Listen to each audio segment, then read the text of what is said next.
امام اعظم ابو حنیفہ رضی اللہ تعالیٰ عنہ وقت کے امام ہیں۔ آپ دیکھیں اس حوالے سے آپ کی ایک شفقت دینی طالب علم پر کتنی۔ امام ابو یوسف رحمۃ اللہ تعالیٰ علیہ، جن کو آج ہم قاضی القضاء اور یہ سب چیزوں سے یاد کرتے ہیں، آتے تھے پڑھنے کے لیے، لیکن کچھ دن گزرے تو ان کے والد نے کہا دیکھو امام اعظم اور جتنے ان کے پاس ہیں، کسی کا کپڑے کا کام ہے، کسی کا یہ کام ہے، کسی کا وہ کام ہے، ہم تو بڑے غریب لوگ ہیں، تو یہ کام ہم نہیں کر سکتے کہ آپ سارا دن اب امام ابو حنیفہ کے پاس بیٹھ کے پڑھتے رہو اور گھر کے ہمارے معاملات نہیں چلیں گے۔ تو یہ کچھ انہوں نے چھٹیاں کی، غیر حاضر ہوئے، تو امام اعظم نے ان کے گھر سے ان کو بلوایا اور فرمایا کہ امام ابو یوسف سے فرمایا کہ یعقوب کیا معاملہ ہے، آپ کیوں نہیں آ رہے؟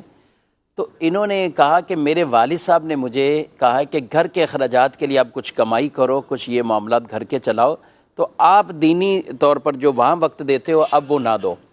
آپ دیکھیں عبدالحبیب بھائی کتنی محبت امام اعظم رضی اللہ تعالیٰ عنہ کو، اس حوالے سے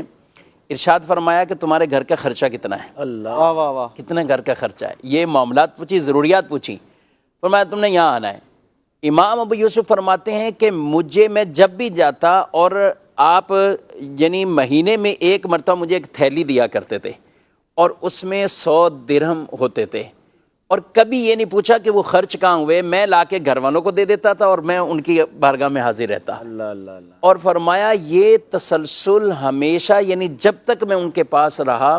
غالباً اس کے 10 سال کا دورانیہ بیان کیا جا رہا ہے، 10 سال کی اسکالرشپ دے دی۔ اس طرح کی خدمت جو ہے نا، وہ استاد بھی ہیں اور ساتھ یہ کرتے ہیں۔ اور آج اپنی جیب سے دی انہوں نے، اپنی جیب سے دیے، اور آج ہم ان کو یاد کرتے ہیں، امام ابو یوسف رحمۃ اللہ تعالیٰ علیہ، پھر آگے ان کے شاگرد امام محمد رحمۃ اللہ تعالیٰ علیہ، امام محمد، ان کے آگے جو شاگرد ہیں امام شافعی، ان کے شاگرد امام احمد بن حنبل،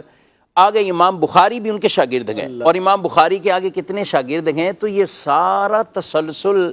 دینی طور پر جو ایک چلا، یعنی اتنا اس حوالے سے، اور حنفی